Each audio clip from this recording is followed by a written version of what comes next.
నమస్తే. Welcome to legend TV. ప్రస్తుతం నాతో పాటు కాంగ్రెస్ అధికార ప్రతినిధి, అలాగే ఆర్యవైఎస్ఆర్ చైర్పర్సన్ కల్వ సుజాత గారు ఉన్నారు. మాట్లాడే ప్రయత్నం చేద్దాం. నమస్తే మేడం. ప్రధానంగా నిన్నటి నుంచి ఈ ఎఫ్ఐఆర్ చర్చ బాగా జరుగుతా ఉంది. మరి నిన్న అసెంబ్లీ ముఖంగా కూడా కేటీఆర్ గారు అన్నారు, ఈ అసెంబ్లీ ముఖంగానే చెప్పండి, నేను ప్రూఫ్లతో నేను సిద్ధంగా ఉన్నా అని చెప్తా ఉన్నారు. మీరు ఏం చెప్తారు?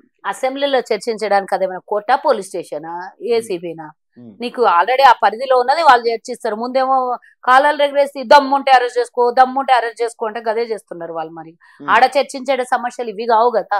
వ్యక్తిగతమైనటువంటి సమస్యలకు పరిష్కారం చేయడానికి అసెంబ్లీ కాదు, ప్రజలకు సమస్యల్ని పరిష్కరించడం అసెంబ్లీ. అసెంబ్లీలో బిల్లులు పాస్ అయితే చర్చలు జరుగుతాయి, అభివృద్ధి కోసం మాట్లాడతారు, తెలంగాణ ప్రజలకు కావాల్సినటువంటి సంక్షేమ ఫలాల గురించి డిస్కషన్ అవుతుంది అక్కడ. కానీ కేటీఆర్ అరెస్ట్ గురించి ఆల్రెడీ కోర్టులో లొల్లి నడుస్తుంది. ఏసీబీ విచారణలో ఉన్నదానికి నువ్వు ముందేమో రాకపోతే పిలుచుకో, ఏడికి రమ్ముంటే దమ్ముంటే రా అన్నట్టు పిలవంగానే అసెంబ్లీ అంటావు. ఏందో అంటే డైవర్షన్ చేయాలనా? అసెంబ్లీ వేరే దానికి ఉపయోగించొద్దు, అసెంబ్లీలో వేరే చర్చలు జరగొద్దు, నీ చర్చ జరగాలనా? నువ్వేడి అసెంబ్లీలో నీ గురించి చర్చ చేయడానికి? ఆల్రెడీ బయట ఇంత చర్చలు జరుగుతూనే ఉన్నాయి కదా నీ గురించి. ఏదైనా ఆధారాలు ఉంటే ఓపెన్ గా మాట్లాడి ఆయన చెప్తారు, ఏసీబోలకు అడుగు చెప్తారు, సమాధానం చెప్పుకో. వాళ్ళు అడుగుతారు, నువ్వు సమాధానం చెప్పు. ఆల్రెడీ వాళ్ళే కదా నీ మీద కేసులు పెట్టింది. ఇప్పుడు ఈ రోజు అంతా కోర్టు ఉంది, అందరు ఉన్నారు, వాళ్ళు పెట్టిండ్రు. నువ్వేం తప్పు చేసినావు అక్కడ? తప్పు ఉంటే తప్పు అని రుజువు అవుతుంది, తప్పు చేయకపోతే ఒప్పని బయటపడతావు. మీ చెల్లెలకు చెప్పుకోలేవా? కడిగిన ముత్తెల్లాగా బయటకు వస్తాను, కడిగిన ముత్తం అయితే నువ్వే బయటకు వస్తావు, ముత్తేమో కప్ చిప్పుకొని నువ్వే బయటకు వస్తావు. ఇదంతా కూడా అంటే ఏం జరగలేదు అక్కడ, అన్యాయం ఏం చేయలేదు. మరి ఎందుకు ముగ్గులు పడుతున్నాడు?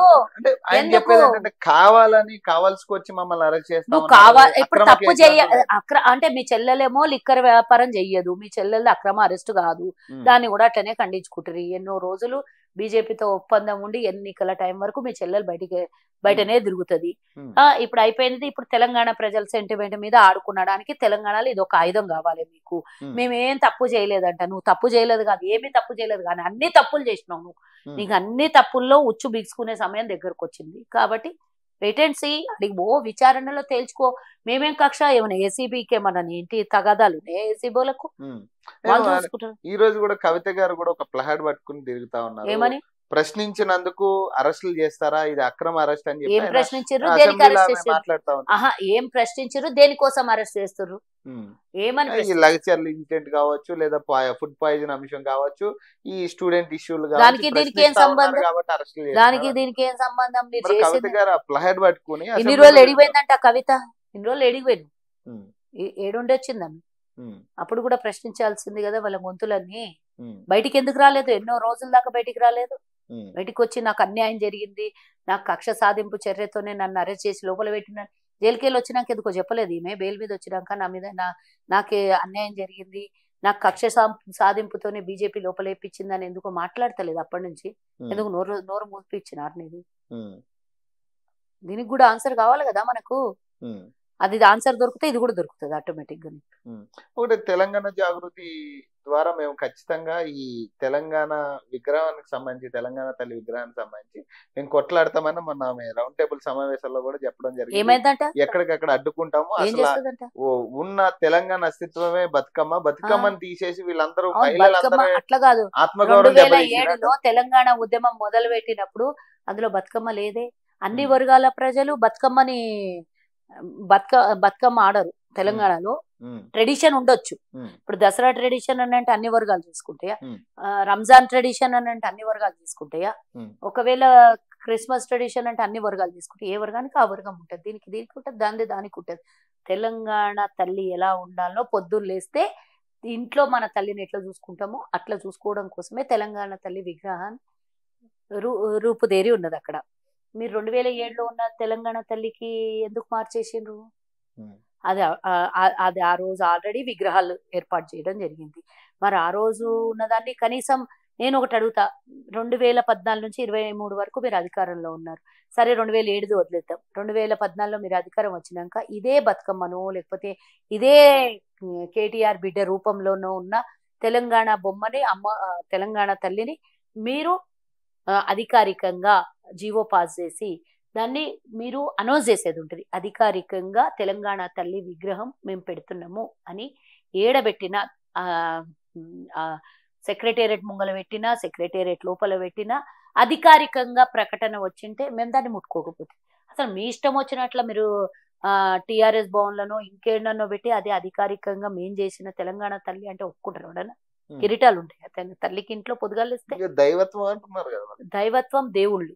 తల్లి ఈ రోజు మన ఇంట్లో ఉన్న తల్లి, పోరాటం తల్లి, తెలంగాణ ఉద్యమం తల్లి, తెలంగాణ 4 కోట్ల మంది ప్రజల మనోభావము ఎరిగిన తల్లి, తెలంగాణ పోరాటంలో భాగస్వామ్యం ఉన్నట్టు కనిపించే తల్లి ఉండాలి గాని తెలంగాణ ఉనికిని పొడగొట్టేసి నగలేసేసి తెలంగాణ తల్లికి కిరీటాలు పెట్టేసి కవితమ్మ రూపం ఇచ్చి ఎట్లయితుంది అది? సరే మీరు అధికారికంగా ప్రకటించనుంటారు, ఏమని ఉండని, అది మేము ముట్టుకోకపోతుంటే మీరు అధికారికంగా ప్రకటించలేదు. ఈరోజు మా ప్రభుత్వం వచ్చిన తర్వాత 10 మంది నిపుణుల చేత కూర్చోబెట్టి తయారు చేయించినటువంటి విగ్రహం అది. సో మేము అధికారికంగా ప్రకటించినాం. ఈ అధికారికంగా ప్రకటించిన తెలంగాణ తల్లి విగ్రహమైనా సరే, రాజీవ్ గాంధీ విగ్రహం అయినా సరే టచ్ చేసి చూడండి, చట్టబద్ధమైనటువంటి చర్యలు మీ మీద ఉంటాయి అని అసెంబ్లీలోనే చెప్పడం జరిగింది. అసెంబ్లీలో దానికి చట్టం చేసిండ్రు, దాన్ని ఎవరు ముట్టినా యాక్సెప్ట్ చేయరు, చట్టబద్ధం అయింది. అది హస్తం గుర్తు కోసం వాళ్ళు ప్రధానంగా చెప్పేది ఏంటంటే హస్తం గుర్తు కోసమే ఈ బతుకమ్మ తీసేసిరు అని చెప్తా ఉన్నారు. సరే మీరన్నట్టే దేవుళ్ళ రూపము అనుకుంటే వినాయకుడు కూడా హస్తమే చూపిస్తాడు. మన ఊర్లో ఉన్న అమ్మవార్లు ఊర్లలో అన్ని పోచమ్మ అవన్నీ దేవుళ్ళను, కులదైవాలు, ఇష్టదైవము, గ్రామ దేవతలు చాలా మంది ఉంటారు కదా, అందరూ అభయహస్తం చూపిస్తారు దేవతలు. మీరన్నట్టే దేవుళ్ళు కూడా ఉంటారు కదా కిరీటాలు అన్నప్పుడు, దేవతలందరూ కూడా చల్లని దీవెని ఇస్తుంటారు. మరి ఆ చల్లని దీవెని ఇచ్చిన వాళ్ళందరూ కూడా కాంగ్రెస్ లీడర్లేనా? చెప్పండి. అమ్మవార్లందరూ కాంగ్రెస్ లీడర్లు అయితే మేము యాక్సెప్ట్ చేస్తాం, దేవతలందరూ కాంగ్రెస్ లీడర్లు అయితే మేము కూడా యాక్సెప్ట్ చేస్తాం. అంటే మాకు వేరే సపరేట్ గా ఒక విగ్రహం పెట్టి చేతి గుర్తు చూపియాలనా? ఏ మూలకున్న ముసలమ్మని తీసుకొని వచ్చినా నువ్వు ఏ గుర్తుకు ఓటేస్తావు అమ్మ అంటే చెయ్యి అని చూపిస్తారు, కాంగ్రెస్ అంటే చెయ్యి అని చూపిస్తారు. మళ్ళీ ప్రత్యేకంగా ఒక విగ్రహం పెట్టి చేతి గుర్తుకు ఓటేయండి, చెయ్యి గుర్తు కాంగ్రెస్ గుర్తు అని చెప్పుకోవాల్సిన అవసరం లేదు. మీరు ఉనికి కోల్పోయినరు. టిఆర్ఎస్ నుంచి బీఆర్ఎస్, కారు నుంచి బండి అవుతుందా, బండి నుంచి ఎద్దు అవుతుందా, ఎద్దు నుంచి ఆవు అవుతుందా, ఆవు నుంచి కవిత బొమ్మ పెడతారా, కవిత నుంచి కేటీఆర్ బొమ్మ పెడతారా, రేపు పొద్దున మాకు తెలియదు. కానీ మా గుర్తుకు ఒక లెక్క ఉంది, మా గుర్తుకు ఒక ఐడెంటిఫికేషన్ ఉన్నది ప్రపంచంలోనే. మీలాంటి వాళ్ళ గురించి మేమేదో తెలంగాణలో తెలంగాణ తల్లి చేతి కాంగ్రెస్ గుర్తు పెట్టాల్సిన మహిళల ఆత్మగౌరవాన్ని దెబ్బతీశారు. ఏ రకంగా రూపం మార్చి మహిళల రూపం మార్చినాం? ఏం రూపం మార్చినాం? జీన్స్ ప్యాంట్ వేసినామా? Jeans pant CM Revanth Reddy garu ఇది కనపడతా, వాళ్ళ పేర్లు తీస్తే మంచిగా ఉండదని చెప్తున్నా నేను. నీ రూపం కనిపించేటట్లు మీ అయ్య పెట్టిండు అన్న నువ్వే చెప్పినావు. తెలంగాణ తల్లి నాలాగుంటది అని చెప్పుకున్నావు, నువ్వేం చెప్పలేదు కదా. మీ అయ్య అట్లా చేసిండేమో నువ్వు చెప్పుకున్నావు. మరి రేవంత్ రెడ్డి ఎప్పుడు కానీ వాళ్ళ కుటుంబాన్ని, వాళ్ళ మహిళల్ని రాజకీయాల్లో పరిచయం చేయలేదు, రాజకీయాల్లోకి వాళ్ళు రాలేదు. వాళ్ళ కుటుంబం పేరు తీసినా మేము ఊరుకోము అని చెప్తున్నా నేను. వాళ్ళ వాళ్ళ ఇంటి బిడ్డని భార్యని తీస్తే ఎవడు కూడా ఊరుకోరు. అనవసరంగా వాళ్ళని రాజకీయ రంగు పుల్బంకండి వాళ్ళని. వాళ్ళు అదే చెప్తా ఉన్నారు. అంటే ఈ రోజు అరే నేనేమంటున్నా, పచ్చకామర్లు వచ్చిన వాళ్ళకి లోకమంతా పచ్చగా కనబడుతుంది. తన బిడ్డ రూపం చేసిన అని వాళ్ళే చెప్పుకున్నాను. ఇక ఏదో ఒకటి మాట్లాడాలంటే రేవంత్ రెడ్డి కుటుంబం మీద బటగాల్సి మీద వేయాలి కదా, వేస్తున్నారు. That's it. మరి ఈ రోజు అసెంబ్లీ సమావేశాలు మరి అంటే వైల్డ్ గా తయారవుతున్నాయి పేపర్లు దాడి అంశాలు. మేము పూర్తి స్వేచ్ఛనిచ్చినాము. ప్రతిపక్ష హోదా మీకు పూర్తి స్థాయిలో కల్పిస్తూ, మీరు ప్రశ్నించడానికి అవకాశం ఇస్తూ, ఎన్ని గంటలైనా అసెంబ్లీ నడిపించడానికి మేము రెడీగా ఉంటే, దాని మీద ఒక దళిత స్పీకర్ అయినటువంటి ప్రసాద్ కుమార్ మీద దొంగ వెధవ పాడి కౌశిక్ గాడు, వాడికి పాడి కట్టేది ఎప్పుడు వస్తుందో నాకు తెలియదు, కానీ వాడు ఒక రోజు సీతక్క మీద అనుచిత వ్యాఖ్యలు చేస్తాడు, ఒక రోజు గవర్నర్ మీద అనుచిత వ్యాఖ్యలు చేస్తాడు, ఒక రోజు పోడియం మీదకి దూసుకొని పోతాడు, ఈ రోజు ఏకంగా అవమానించి పేపర్లను విశ్లేషించు. అంటే దానికి ఏం సంకేతము? దొరల గడిలో చేరి దొరలాగా మారిన పాడి కౌశిక్ అని అనుకోవాలి కదా. మొన్న కూడా ఆయన ఒక స్టేట్మెంట్ ఇవ్వడం జరిగింది, కేటీఆర్ ని టచ్ చేసి చూడండి, తెలంగాణలో మరొక యుద్ధం వస్తుంది, తెలంగాణ యుద్ధం చేస్తామని చెప్తాడంట. ఇది తెలంగాణ తెలంగాణలో అంటే టీఆర్ఎస్ వాళ్ళు లింగాలు ఏవి లేనట్టున్నాయి, ఈ బోడీ లింగమే పనిచేస్తున్నట్టున్నది, మిగతా వాళ్ళకి ఎవరికి నొప్పి వస్తలేదు. వాళ్ళకి అందరికీ తెలిసిపోయింది, అరే పిచ్చోడా ఒర్రి ఒర్రి నువ్వు కూడా సైలెంట్ అవుతారా, మేము 10 ఏళ్ళు వాళ్ళతో పనిచేసి మేము మా పని మేము చేసుకుంటూ పోతున్నాము, పిచ్చోని నెంబడి తిరుగుతుంటే నువ్వు కూడా పిచ్చోని అయిపోతావు, మమ్మల్ని ఆల్రెడీ 10 ఏళ్ళు పిచ్చోళ్ళని చేసిండు, లాస్ట్కి మా బతికి ఈడొచ్చి కూర్చున్నాము, నువ్వు కూడా ఎగిరి ఎగిరి మళ్ళీ కింద పడతావురా సైలెంట్గా ఉండకపోతే అంటే అని కొన్ని రోజులైనాక నీకే అర్థమవుతుందని మిగతా వాళ్ళు సైలెంట్ ఉంటే వీడు ఒక్కడే వదులుతున్నాడు, ఎవరు మాట్లాడడానికి పని చేయడానికి ఇష్టపడతలేరు, మాట్లాడడానికి ధైర్యం చేస్తలేరు. కాబట్టి ఈ పిచ్చోనికి కొత్త అదేమంటారు నిన్న పుట్టిన పిల్లని దీనికంట కొత్తగా వచ్చిన దీనికంట పండగ పోలేలేరు కదా అన్నట్టు ఇట్లా అంటే రాష్ట్రం మొత్తం తగలబెడతాం అంటున్నారు వాళ్ళు. అంటే కేటీఆర్ నిజంగా తగలబెడితే చూస్తూ ఊరుకుంటామా? చేస్తే కేటీఆర్ ని తగలబెడితే చూస్తూ ఊరుకోవడానికి మరి మేమేమన్నా అంత మెత్తగా అనుకుంటున్నారా? మమ్మల్ని ఏమన్నా మా దగ్గర ఉన్నటువంటి బలగాలన్నీ పనిచేయమనుకుంటున్నారా? చూడండి, తెలంగాణ ఆస్తిని, ప్రజల సొమ్ముని, ప్రజల ఆస్తుల్ని ప్రజలకి గాని ఏదైనా ఇబ్బంది పెట్టే ప్రయత్నం చేసి టచ్ చేసి చూడండి, చెప్తాం తర్వాత సంగతి ఏందో. ఈ కేటీఆర్ అరెస్ట్ అయితే ఉంటుందా కన్ఫామా? అడగండి మీ ఆలోచన ప్రకారం మీరేమనుకుంటున్నారు? నేను నా వ్యక్తిగతంగా అయితే ఎప్పుడో వేయాలి, ఎప్పుడో పోవాలి, పెడికే రాదు కుటుంబం మొత్తం. దోపిడీ చేసిన టీఆర్ఎస్ వాళ్ళు ఎవ్వడున్నా లోపలేయాలి. ఫైనల్ గా ఒక విషయం చెప్పండి, అంటే ఇటీవల జరుగుతున్న ఈ ఏదైతే అసెంబ్లీ ముట్టడి అనేది ప్రధాన అంశం అయిపోయింది. ఆశా వర్కర్ల దగ్గర నుంచి ఈ రోజు ఆటో డ్రైవర్ల స్వేచ్ఛని ఇచ్చినాం కదా, దాన్ని అలుసుగా తీసుకొని వీళ్ళు కొంతమంది ఆటో డ్రైవర్లకి ఏం తక్కువైంది, దేనికోసం ధర్నా చేస్తున్నారు? మీరు ఇస్తాన్న 12,000కి సంబంధించి కావచ్చు ఈ అంశాలు మేము ఇస్తామన్నాం కదా, ఇస్తాం.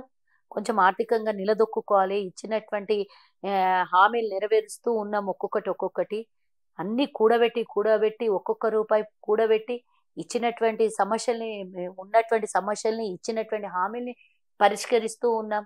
మేము ఏమన్నామా? ఈ రోజు కూడా నా మాటలో మేము ఇస్తామన్న 12,000 ఇయ్యము, మోసం చేస్తాము, వాళ్ళకి దగా చేస్తాము అని మేము అనట్లేదు, ఇస్తాము అన్నాం. అది ఓన్లీ పథకమే, మీరు ధర్నా చేసేంత అవసరం ఏమున్నది? ఇదేమన్నా దోచుకొని తెలంగాణ ప్రభుత్వం మీకేమన్నా ఆటంకం కలిగిస్తే దానికి ధర్నా చేయాలి. మేము ఇస్తామన్న పథకాలకి మీరు వచ్చి మా మంత్రుల దగ్గర, ఎమ్మెల్యే దగ్గర వినతి పత్రాలు ఇవ్వండి, అడిగే హక్కు ఉంది. మీరు ఏమన్నా సమస్యల్ని మాట్లాడుకునే హక్కు ఉంది. కానీ ధర్నా చేసి మిమ్మల్ని మీరు ఇబ్బంది పడి, మీ కుటుంబాలకు ఇబ్బంది పెట్టి, మీరు రోడ్నెక్కి ఆ రోజు వచ్చే ఆదాయాన్ని పోగొట్టుకొని ఎవరో రెచ్చగొడితే మీ చిన్న కుటుంబాలు, రెక్కాడితే కానీ డొక్కాడని కుటుంబాలు కావాలని వాళ్ళు రెచ్చగొడితే మీరు వచ్చి 12,000 కోసం అని అంటే కేసీఆర్ ఇస్తాన్న ఇంటికో ఉద్యోగం సంగతి ఏందో అడగమని చెప్పండి వాళ్ళకి. ఆటో కార్మికులు గతంలో పట్టించుకున్నారా? ఆర్టీసీ ఉద్యోగస్తుల్ని పట్టించుకున్నారా? ఇంటర్ విద్యార్థుల్ని పట్టించుకున్నారా? దళితుల్ని పట్టించుకున్నారా? మైనార్టీలను పట్టించుకున్నారా? నిరుద్యోగ యువతను పట్టించుకున్నారా? ఇందిరమ్మ ఇండ్లు అదేంది డబుల్ బెడ్రూమ్ ఇండ్లు ఇస్తానని మోసం చేసి మీ ఇండ్లు లేని పేదోళ్ళని పట్టించుకున్నారు. ఎవరిని పట్టించుకున్నారు మీరు? ఈరోజు మా మీద మేము ఇస్తాను అన్ని ఒక్కొక్కటి ఏడాది లోపల ఎన్నో సమస్యల్ని పరిష్కారం చేసినాం, ఎన్నో మేము ఇచ్చిన పథకాల్ని మేము ఈరోజు రూపుదాల్చుతున్నాం. మేము కానీ ప్రజాపాలన మీరు ఏదైతే చెప్పారో అది కొంచెం ఫెయిల్ అయ్యే ఛాన్స్ ఉందా వీటి వల్ల? అంటే ఇవన్నీ చూస్తా ఉంటే ప్రజలకు స్వేచ్ఛనిచ్చినామని ప్రజలు కూడా అర్థం చేసుకుంటారు. గతంలో అయితే ఇంటికాడనే అరెస్ట్ చేసి ఎవడన్నా ధర్నా చేస్తారు, ఏదన్నా వర్గం ఈ రోజు బయటకు వస్తున్నదంటే పొద్దుగా లేస్తే వాళ్ళ ఇంటి చుట్టూ పోలీసు వాళ్ళు ఇంట్లో నుంచి వాళ్ళు పనికి పోవాలన్నా కూడా వదలకపోతుండే, వాళ్ళని అరెస్టులు చేస్తారు. మేము అట్లా చేస్తలేం కదా, వాళ్ళకు కూడా అర్థమవుతుంది. కొన్ని రోజులు అయినాక దొంగల వెనకాల మేము తిరిగితే ఇట్లా నష్టం మాకే జరుగుతుంది, ప్రభుత్వంతో మంచిగా ఉండి మేము మా సమస్యల్ని పరిష్కారం చేసుకోవాలనేది వాళ్ళకు కూడా అర్థమవుతుంది. ఈ రోజు అంటే పార్లమెంట్ సమక్షంగా ఈ రోజు ఈటల రాజేందర్ గారు, డికే అరుణ గారు, ఇక్కడ తెలంగాణ మంత్రులందరూ కూడా అక్కడ ఒక ధర్నా నిరసన తెలుపుతా ఉన్నారు. నిన్న ఏదైతే ఆదివాసీల మీద జరిగిన ఆదివాసీ మహిళ మీద గానీ బీజేపీ మంత్రులు పార్లమెంట్ లా అది విజువల్ ఆయన చెప్తా ఉన్నారు. దీనికి చెప్పడం కాదు, ఆధారం లేకుండా మాట్లాడారు. రాహుల్ గాంధీ గారి మీద కేసు నమోదు చేయాలి, ఎఫ్ఐఆర్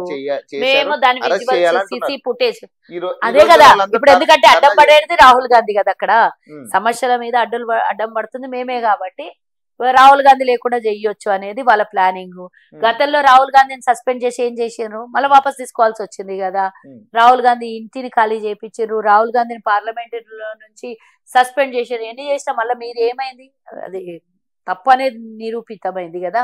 ఆ తర్వాత ఇప్పుడు రాహుల్ గాంధీ విషయంలో ఏదైతే మీరు మాట్లాడుతున్నారో అది ఒక సీసీ ఫుటేజ్ అడుగుతున్నాం మేము. ఎందుకు ఇస్తలేరు మరి?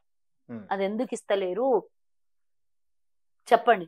మా ఖర్గే గారిని ఏ విధంగా అవమానించారు మీరు? మా ఖర్గే గారు బలహీన వర్గాలకు చెందినోడు కాడా? ఆయన మీద దాడి చేస్తారు మీరు? ఆయనని కింద పడేసి ఇది చేపిస్తారు మీరు?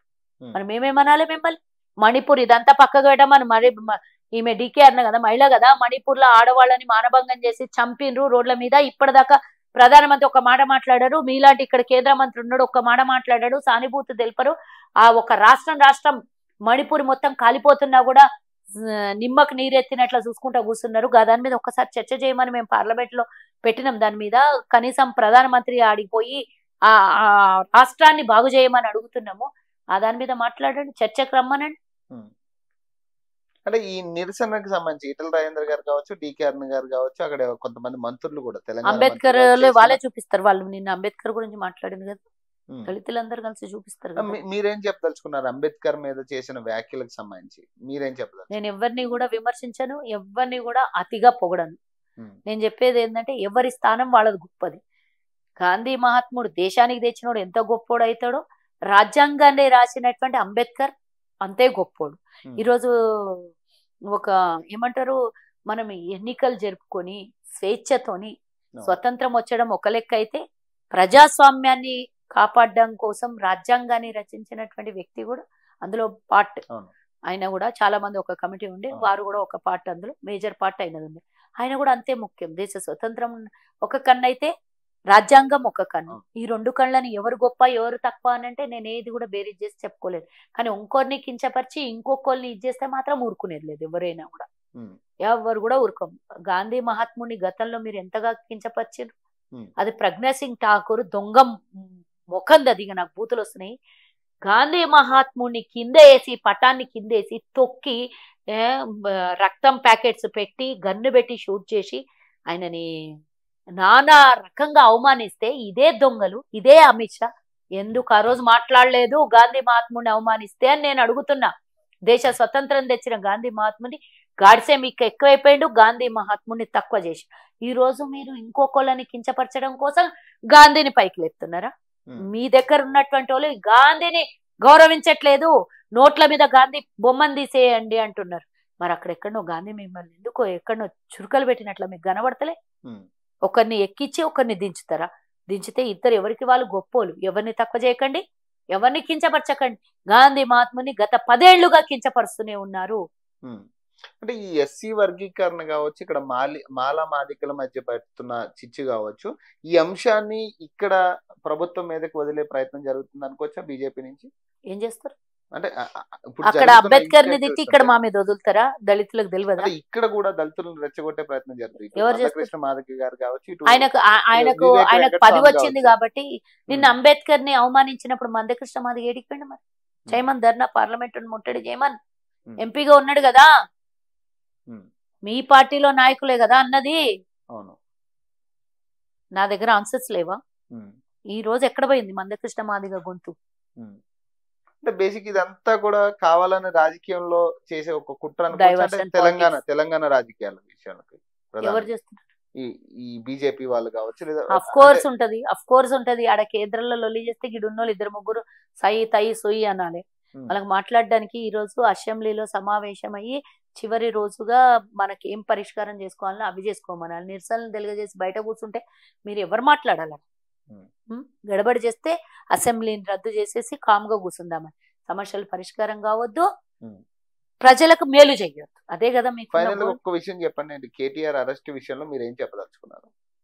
ఆ దుర్మార్గుడిని బయటికి రానియకుండా మొత్తం దాని వెనకాల ఉన్న ప్రతి ఒక్కళ్ళను కూడా, ఇది ఓన్లీ ఈ రేస్ కేసు ఒక్కటే కాదు, గతంలో చేసిన 10 ఏళ్లలో చేసిన దోపిడీ అన్నిటినీ కూడా బయటికి తీయాలి, ప్రజలకు చూపియాలి. కళ్ళకు గట్టినట్టు బీఆర్ఎస్ అంటే బల్సి కొట్టుకొని చచ్చి తెలంగాణ ప్రజల్ని దోపిడీ చేసిన పార్టీ అని చూపియాలి.